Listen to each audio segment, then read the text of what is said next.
Tudi v Mestni občini Ljubljana se srečujemo z razširjanjem invazivnih tujerodnih vrst. Zato smo v letu 2015 začeli z družbeno koristno kampanjo Rokavice gor. V letu 2015 je bila posvečena škodljivim rastlinam iz rodu ambrozija. V letošnjem letu pa aktivnosti nadgrajujemo z akcijami na področju odstranjevanja japonskega dresnika. Japonski dresnik je tujerodna invazivna rastlinska vrsta, ki v naravi tvori goste sestoje in izpodriva domorodne rastline na območju, kjer se razširja.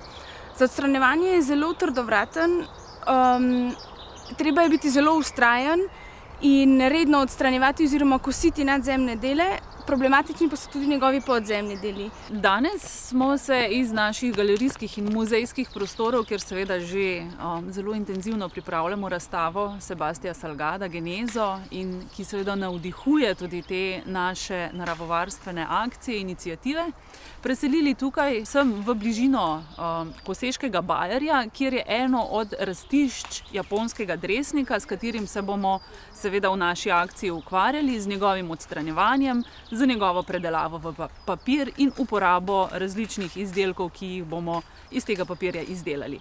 Z nami je tako oddelek za varstvo okolja Mestne občine Ljubljana, ki je nekako naš prvi sogovornik, strokovni sogovornik v tem projektu, in pa dekleta iz Društva Regeneracije, ki bodo ta nabrani dresnik, one sicer nabirajo sveži dresnik, danes nabiramo suhega, ampak onega bodo predelovali seveda v papir. Torej, intrigiralo nas je dejstvo, da ta invazivna rastlina je po eni strani grožnja in trepet avtohtonim vrstam oziroma vrstam, ki nekako soustvarjajo biodiverziteto.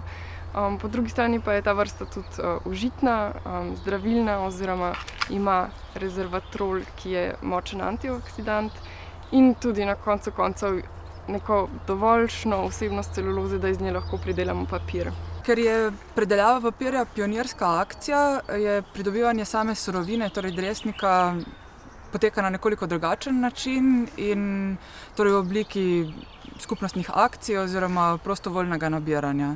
In da ne bomo seveda samo govorili, rokavice gor in gremo nad tega sovražnika naravnega okolja, ki ga bomo poskušali seveda narediti bolj prijaznega.